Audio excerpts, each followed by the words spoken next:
Hai semuanya, Assalamualaikum warahmatullahi wabarakatuh. Kita jumpa lagi di channel ini, channel Mama Icai. Jangan lupa untuk like, komen, dan subscribe-nya.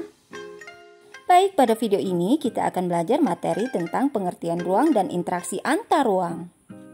Ruang adalah tempat di permukaan bumi baik secara keseluruhan maupun hanya sebagian yang digunakan oleh makhluk hidup untuk tinggal. Ruang tidak hanya sebatas udara yang bersentuhan dengan permukaan bumi, tetapi juga lapisan atmosfer terbawah yang mempengaruhi permukaan bumi.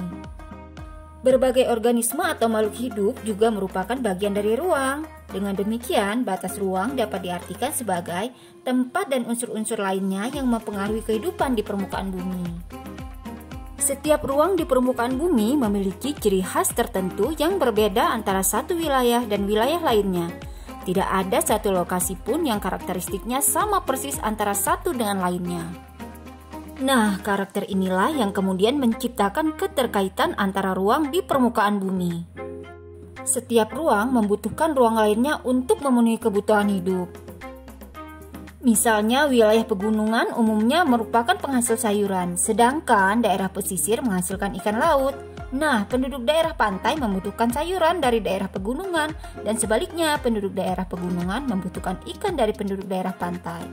Kedua wilayah kemudian saling berinteraksi melalui aktivitas perdagangan. Interaksi antar ruang dapat berupa pergerakan orang, barang, dan informasi dari daerah asal menuju daerah tujuan. Menurut Bintarto, tahun 1987, interaksi merupakan suatu proses yang sifatnya timbal balik dan mempunyai pengaruh terhadap tingkah laku, baik melalui kontak langsung ataupun tidak langsung. Interaksi melalui kontak langsung terjadi ketika seseorang datang ke tempat tujuan, sedangkan interaksi tidak langsung terjadi melalui berbagai cara, misalnya dengan membaca berita, melihat tayangan di televisi, dan lain-lain. Interaksi dapat terjadi dalam bentuk perjalanan menuju tempat kerja, migrasi, perjalanan wisata, pemanfaatan fasilitas umum, pengiriman informasi atau modal, perdagangan internasional, dan lain-lain. Interaksi dalam bentuk pergerakan manusia disebut mobilitas penduduk, sedangkan interaksi melalui perpindahan gagasan dan informasi disebut komunikasi, dan interaksi melalui perpindahan barang atau energi disebut transportasi. Ada beberapa kondisi saling bergantung yang diperlukan untuk terjadinya interaksi keruangan, yaitu yang pertama, saling melengkapi atau complementary, kemudian yang kedua, kesempatan antara atau intervening opportunity, dan yang ketiga, kemudahan transfer atau transferability. Yang pertama, saling melengkapi. Kondisi ini dapat terjadi jika ada wilayah-wilayah yang berbeda komoditas yang dihasilkannya. Misalnya wilayah A merupakan penghasil sayuran, sedangkan wilayah B merupakan penghasil ikan. Wilayah A membutuhkan ikan, sedangkan wilayah B membutuhkan sayuran. Nah, jika masing-masing memiliki kelebihan, maka wilayah A melakukan interaksi dengan wilayah B melalui aktivitas perdagangan atau jual beli.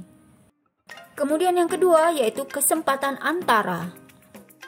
Kesempatan antara merupakan suatu lokasi yang menawarkan alternatif lebih baik sebagai tempat asal maupun tempat tujuan. Jika seseorang akan membeli suatu produk, maka ia akan memperhatikan faktor jarak dan biaya untuk memperoleh produk tersebut. Misalnya wilayah A biasanya membeli ikan ke wilayah B, namun kemudian diketahui ada wilayah C yang juga menghasilkan ikan. Nah, karena wilayah C jaraknya lebih dekat dan ongkosnya murah, para pembeli ikan dari wilayah A akan beralih kembali membeli ikan ke wilayah C. Akibatnya, interaksi antara wilayah A dan B melemah. Kemudian yang ketiga, kemudahan transfer. Pengangkutan barang atau juga orang memerlukan biaya. Biaya untuk terjadinya interaksi tersebut harus lebih murah dibandingkan dengan keuntungan yang diperoleh. Jika biaya tersebut terlalu tinggi dibandingkan dengan keuntungannya, maka interaksi antar ruang tidak akan terjadi. Hal ini dipengaruhi juga oleh ketersediaan infrastruktur. Jalan yang rusak dan sulit untuk dicapai akan mengurangi kemungkinan terjadinya interaksi karena biaya untuk mencapai juga akan lebih mahal. Misalnya, seseorang akan menjual sayuran dari wilayah A ke wilayah B, namun jalan menuju wilayah B mengalami kerusakan, sehingga tidak bisa dilalui. Akibatnya, orang tersebut tidak jadi menjual sayuran ke wilayah B. Oke, itu tadi materi kita mengenai pengertian ruang dan interaksi antar ruang. Semoga bermanfaat. Assalamualaikum warahmatullahi wabarakatuh.